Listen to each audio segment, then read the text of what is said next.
Hai guys, menjelang full moon yang akan terjadi besok hari, kira-kira bagaimana prediksi harga Bitcoin, dan biasanya harga Bitcoin itu bagaimana kalau misalnya terjadi full moon tersebut, itu yang akan kita bahas untuk di video kali ini, dan ada juga beberapa informasi lainnya. Nama saya Kalbi dan saya menyajikan informasi seputar fundamental, teknikal, dan on-chain analysis. Tonton video ini sampai akhir agar informasi yang lengkap dan bermanfaat. Klik like dan subscribe untuk mendukung channel saya. Kita akan lihat dulu untuk Bitcoin di time frame daily-nya. Di time frame daily-nya ini sekarang masih dalam posisi sideways selama seminggu ini, tidak ada banyak perubahan. RSI itu berada di bawah 50, berusaha untuk naik ke atas. Kalau misalnya bisa naik ke atas, maka ini merupakan tanda yang bullish sebenarnya untuk harga Bitcoin di time frame daily-nya. MACD dan market cipher masih mengarah ke atas. Market cipher dari money flow-nya itu perlahan-lahan mulai menipis dan mau menuju ke merah, daerah yang hijau maksud saya. Sekarang masih merah tetapi mau ke daerah yang hijau. Kalau misalnya bisa flip ke hijau, maka itu sangat bagus sekali untuk money flow-nya. Jadi tapi untuk sekarang ini kita lihat belum terlalu bullish ya teman-teman. Situasinya masih ada potensi ke bawah yang bisa terjadi, dan ini adalah time frame yang lebih kecilnya, di mana ini mungkin ada potensi akan membentuk pola head and shoulders yang cukup kompleks, yang tidak seperti biasanya, di mana ada dua shoulders yang sudah terbentuk di sini, dan mungkin dia akan membentuk satu lagi yang lebih tinggi lagi, yaitu kepalanya itu di situ. Dan ini juga akan terbentuklah bearish divergence. Jadi ketika harga Bitcoin itu dibawa naik sampai ke 17.500-an, maka itu bisa menyebabkan RSI-nya itu tidak terlalu naik, tidak terlalu tinggi. Ini menunjukkan pelemahan dari kenaikan harga Bitcoin. Dan dari sini menurut saya itu bisa terjadi dump. Pertama-tama dia akan turun dulu ke sini. Teman-teman dia naik dulu ke sini 17.500-an, habis itu dump ke sini, kemudian membentuk yang namanya lower high di sini, habis itu dia akan dump dari situ ya teman-teman. Oke, mungkin dia akan dump menjelang ke FOMC meeting tanggal 13 sampai 14 Desember, 1 minggu dari sekarang ya. Jadi sangat wajar sekali kalau misalnya ada terjadi sell off sebelum FOMC meeting tersebut terjadi, dan setelah FOMC meeting tersebut sudah selesai, maka kemungkinan besar akan naik dari situ ya, karena The Fed sudah mulai memberikan sinyal kalau dia akan memperlambat kenaikan suku bunganya, dan inflasi juga tampak membaik dari situ ya. Oke. Jadi kalau kita lihat ini mirip sekali dengan yang di complex head and shoulders yang ada di textbook seperti ini. Ada juga ini ya, mirip ya teman-teman, meskipun ada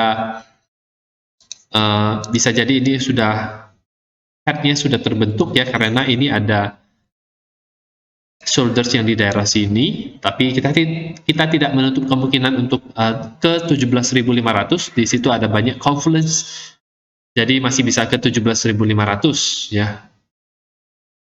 Oke. Dan kita akan melihat bagaimana prediksi apa yang menjadi kebiasaan harga Bitcoin setelah terjadi full moon ya, full moon. Kalau kita lihat ini bisa lihat di trading view. Teman-teman tinggal cari saja moon phases, nanti muncul juga ini moon phases, muncul seperti ini. Jadi ini adalah nanti tanggal 8 itu akan terjadi full moon-nya. Kalau ini saya lupa namanya, itu bukan full moon,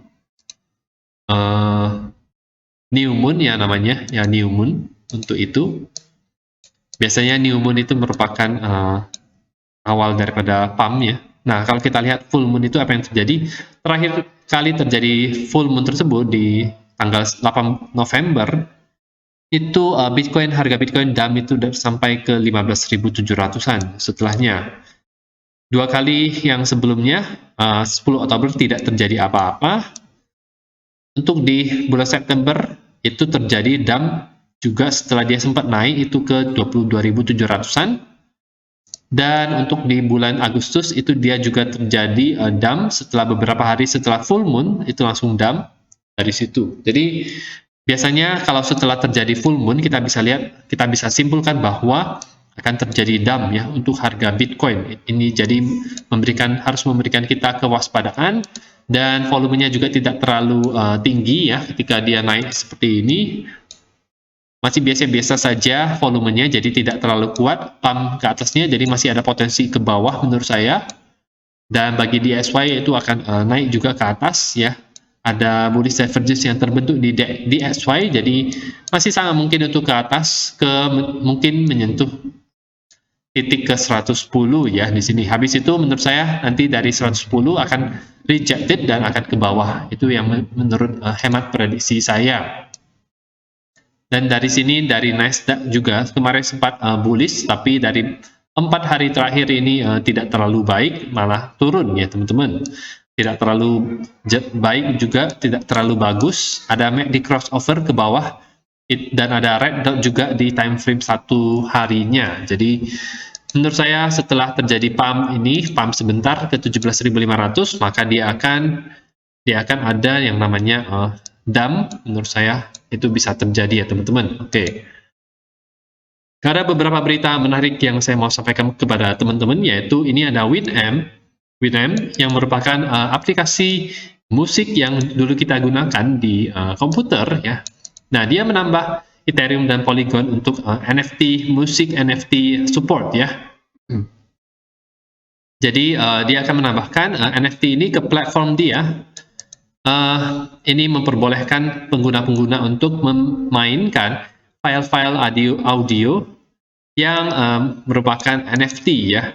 Ini dia kasih tahu ini bahwa ini adalah upgrade desktop ya Web3. Ini menurut saya menambahkan adopsi kepada kripto, khususnya di yang Ethereum dan Polygon, sangat bermanfaat sekali. Jadi versi Winamp yang terakhir itu memungkinkan fansnya itu untuk menghubungkan MetaMask melalui browser Brave, Chrome, dan Firefox itu ke Winamp. Winamp support ERC721 yaitu NFT dan ERC1155 audio dan video files ya, yang kompatibel dengan Ethereum dan Polygon. NFT ini merupakan bukti bahwa kita memiliki barang tersebut secara digital ya. Jadi teman-teman bisa baca sendiri ini. Menurut saya ini sangat bullish sekali untuk Ethereum dan Polygon. Banyak sekali perusahaan-perusahaan yang bekerja sama dengan Ethereum dan Polygon. Jadi mereka akan menjadi koin-koin yang kuat di kemudian hari ya. Jadi bisa untuk layak untuk kita akumulasi juga Ethereum dan Polygon, tetapi saya ada pilihan yang lebih baik lagi untuk koin-koin yang akan berpotensi bisa lebih baik ya. Saya ada pilihannya teman-teman, tapi bicara soal Ethereum dan Polygon, mereka juga sangat baik sekali ya teman-teman, dan mereka sudah lumayan sukses dilihat dari market cap-nya. Oke. Ada beberapa hal yang saya mau sampaikan juga, ini dari Stock Money Lizard, di mana dia mempertunjukkan hal ini mirip sekali dengan tahun 2015. Kondisi sekarang ini, RSI itu sempat ke 24, dan waktu itu 2015 sampai ke 25, di mana ini merupakan daerah oversold. Memang masih ada potensi untuk harga Bitcoin bisa ke bawah lagi, ke 14.400 setidaknya ya, menurut dari analisa teknikal yang saya lakukan.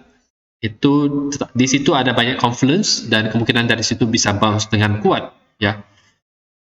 Jadi menurut dia setelah ini selesai maka akan pump dari situ ya. Okay.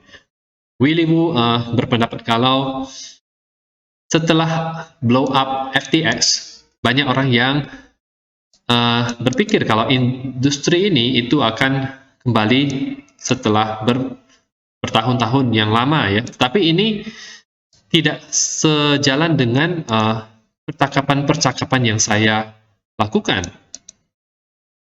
Ini ada alokator modal daripada finansial tradisional seperti bank, saham, atau apapun itu.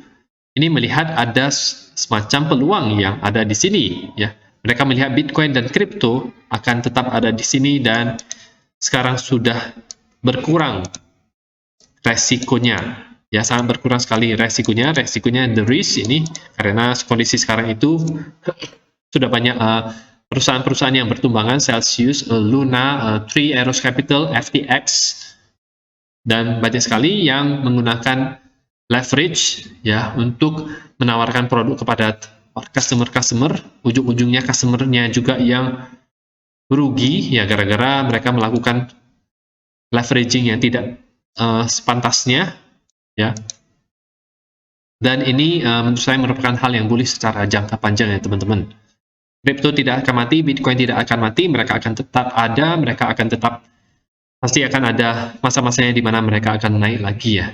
Nah, dan ini ada satu hal yang saya mau share juga kepada teman-teman mengenai ChatGPT yang sekarang sedang trending ini. Ini dari chat.openai.com. Ini merupakan hal yang sangat menarik sekali karena ini bisa mengubah wajah daripada mungkin influencer, mungkin apapun itu, searching, mungkin search engine mungkin akan berbeda sekali kalau misalnya kita taruh AI di sini. Dan ini ada salah satu contoh yang saya gunakan yaitu bagaimana caranya mendapatkan uang di kripto ya. Ini ada salah satu pertanyaan yang saya ajukan di sini. AI-nya itu akan memproses pertanyaan tersebut dan akan memberikan jawaban-jawaban yang lengkap dan yang menurut saya bisa memberikan kepuasan kepada kita ya. Nah, cara menghasilkan uang di kripto ada banyak sekali, ada 8, ada yang menurut dia dan kita masih bisa try again, jadi mungkin dia akan memberikan jawaban yang berbeda. Yang pertama itu adalah invest di cryptocurrency yang populer dan promising. Kedua, trading di exchange, partisipasi di ICO atau sales token. Kita bisa nambang Bitcoin melalui algoritma proof of work atau proof of stake. Menawarkan jasa atau produk dengan pembayaran menggunakan kripto. Partisipasi di program bounty untuk menemukan bug atau kejanggalan atau kelemahan di codingan aplikasi-aplikasi tertentu ya. Kita meminjamkan uang cryptocurrency kita di platform peer-to-peer lending. Kita mendapatkan bunga melalui menggunakan cryptocurrency melalui staking, yield farming di DeFi platform. Dan saya setuju sekali dengan apa yang dikatakan oleh ChatGPT ini. Semuanya ini bisa menghasilkan uang di kripto ya. Menurut saya ChatGPT ini akan memberikan semacam mengubah banyak hal sekali.